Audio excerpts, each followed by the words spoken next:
want to speak to you this morning. Something we've discussed before, a time or two maybe, but I want to talk to you about Shema. It means to hear with your ear.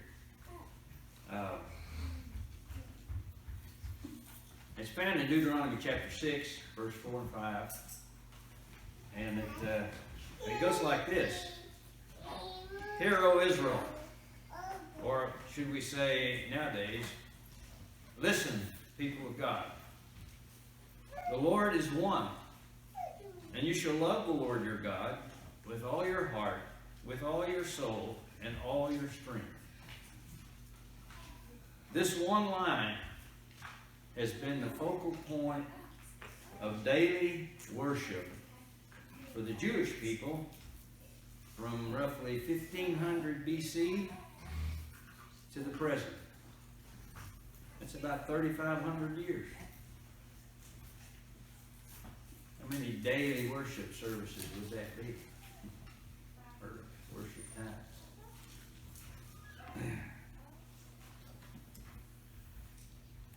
A little over 2,000 years ago, Jesus was walking around on our dirt, or his dirt.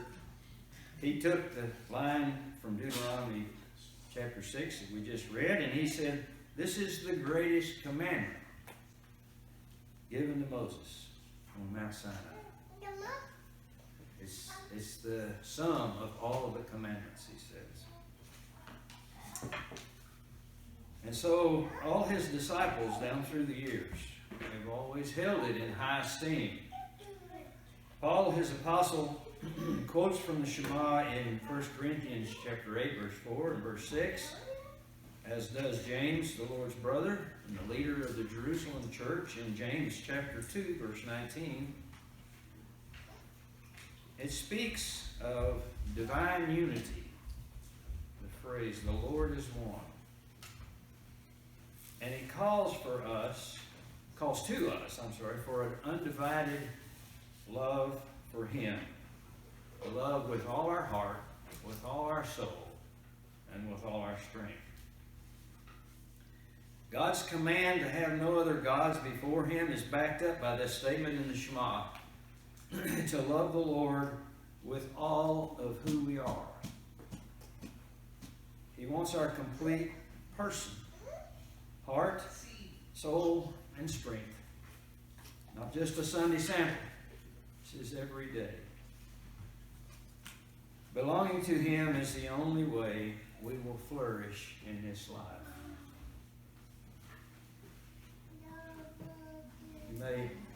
You may take issue with that statement, but I think if you will test it, you will find out it's true.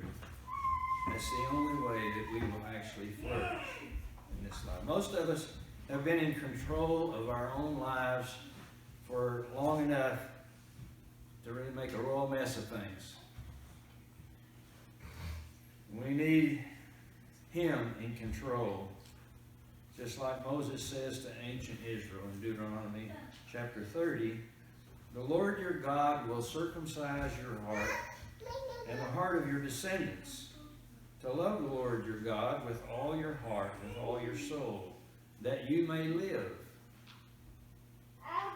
We need that treatment to our hearts as well, to cut off the unneeded part so we can focus on the important things.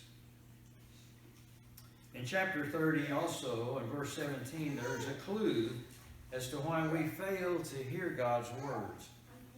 I'm sorry, my voice is trying to croak on me here this morning.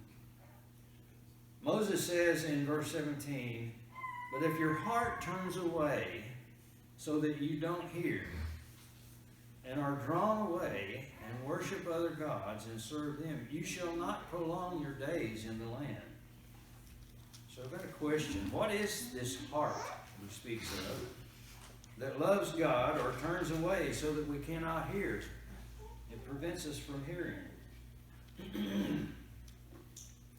It is the center of the emotions the inmost thoughts and feelings, the dictionary says, the source of our emotions, contrasted with our head, which is the center or source of the intellect.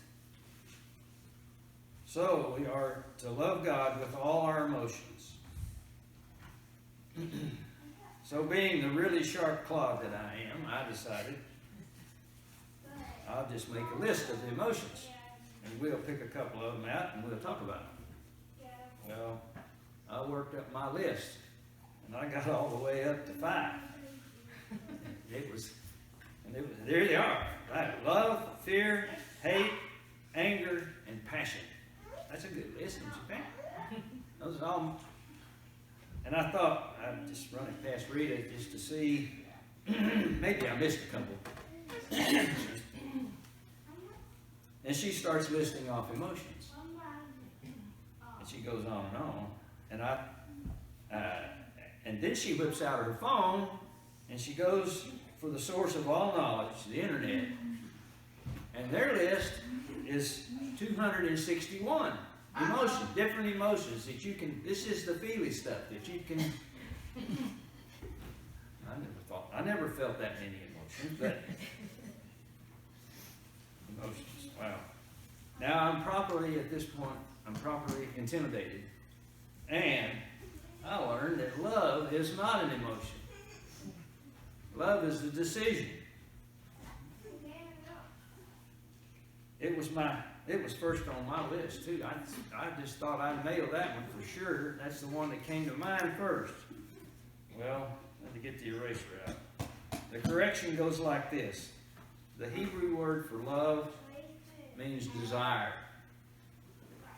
So we are to desire God with all our emotions, all our feelings. How does that grab you?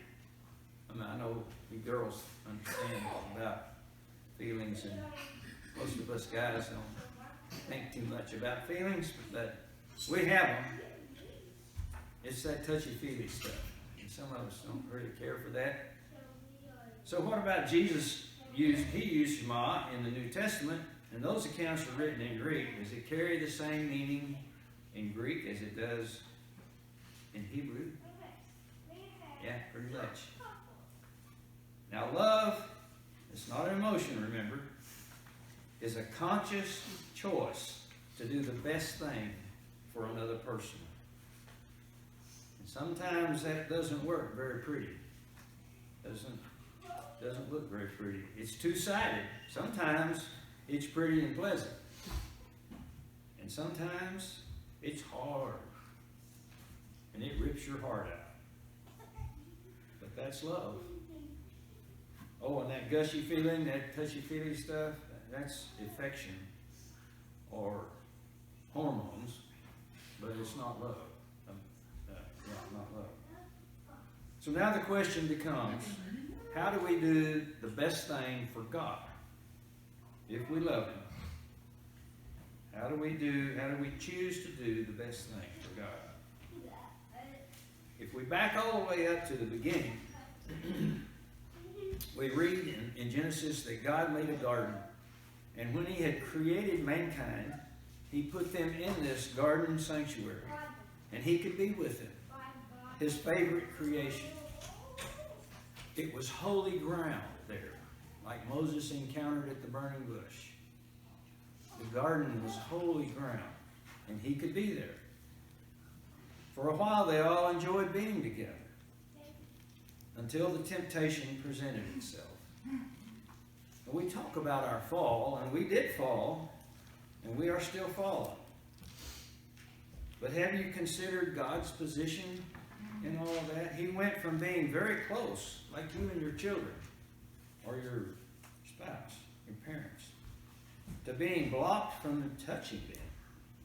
He could talk to them at a distance, but they were afraid. They really didn't have much in common to talk about anymore. They were always busy chasing their appetites. So back to our question. How do we do the best thing for God, our Father? He has always wanted to be with us. He is an emotional being. guess what? We are made in His image, including the emotional side. He strongly wants a relationship with each of us. He wants to share ideas, feelings, thoughts with us. I think this is why God loved David so much. It wasn't because David was such a perfect guy. It was because David spent so much time meditating on Scripture and thinking about God, trying to understand Him and to know Him. And you can tell when you read David's Psalms, David had some insights into who God was. Their relationship was very strong. It lasted for years, even after David died. The promises God made him carried his dynasty even through some very wicked kings, his grandsons. God, our Father, wants a relationship with His people. He wants to interact with us on a thinking and reasoning level. This is worship. It brings glory to Him when we use our creativity and our intellect to interact with Him. He made us like that. Here we are acting like He created us to act. But don't be afraid to open up to Him and tell Him what you think, or ask Him what He thinks. He wants that interaction. Over and over, God says, I will be their God. You remember hearing this? You're going to hear it a lot as we get through Exodus in our class. I will be their God, and they will be my people. How are we to be His people? How do His people act? What do they think? What instructions has He given us? I'm glad you asked. This is specifically why Jesus came. So we could see how God thinks and acts. We need to pay very close attention to Him. He not only tells us how God would act, He demonstrates to us how and what God thinks and how He acts. In Hebrews chapter 1, the writer tells us that He is the spitting image of His Father. He's the exact representation, it says. Remember when Israel built the tabernacle? God says to Moses, I want my dwelling to be in the middle of the camp. That says a lot. You hear that? I want to be in the middle of the camp. I got a question. Do you keep Him in the middle of your camp? Middle of what you're doing? Is He in the middle? He wants a relationship, and He deserves worship.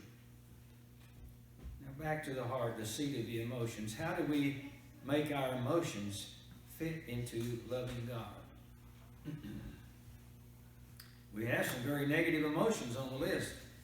And I didn't list all 261 of them. And if you want to go to the internet, if you know how to get there, you can look up and see. But there are some very negative emotions, like anger. Can you think of any occasion in Scripture when someone is angry, expresses that anger at God? Are you surprised to live over it? We hesitate to express our anger. Maybe you've been angry at God. Just so you know, He can handle it. He created you like that. It's not wrong for you to be angry at God.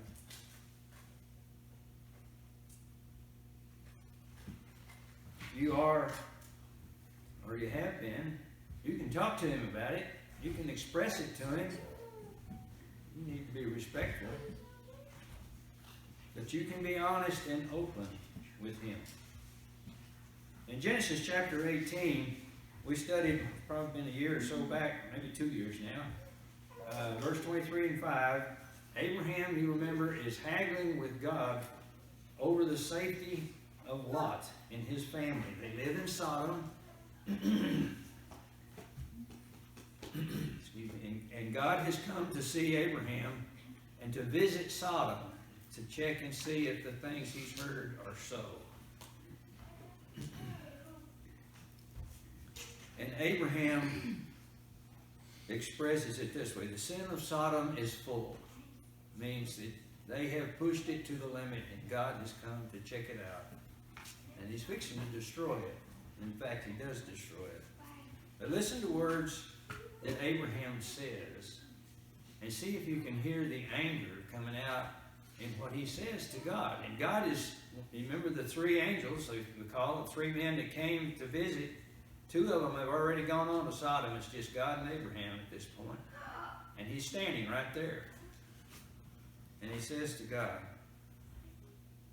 "Far be it from you to do such a thing as this, to kill the righteous with the wicked, so that the righteous should be as the wicked. Far be it from you. Shall not the judge of all the earth do right?"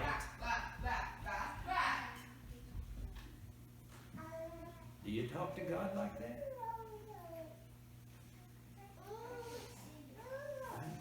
I don't talk that way to him very often. I don't know if I've ever said it that way. But you can talk to him that way. If you're angry about something and it's not right, you can express that to him. And after this, down the road a ways, Abraham is called the friend of God. Only man in Scripture ever to receive that name or whatever, that title. The friend of God. So it did not end Abraham's relationship with God for him to talk that way. God's big enough to handle the things that we say. What about the emotion hate? The writer of Ecclesiastes says that there is a time to hate. Now let me clarify something here. In Hebrew, hate is used differently than it is in English. It doesn't always carry the ill will against someone like we think it does. It means to love less. So when God says, "Jacob I have loved, but Esau I have hated," he is saying, I loved Esau less than I loved Jacob. It's the same situation between Jacob's wives, Leah and Rachel. Jacob loved Rachel. And it indicates that he hated Leah, but he didn't hate Leah the way we think of it. All right. In Exodus chapter 20, verse 5, at the beginning of the Ten Commandments, when he's listing them there from Moses, God says, "I am a jealous God, visiting the sins of the fathers on their children to the third and fourth generation of those who hate me." Okay, we could read that last phrase as, "of those who love me less."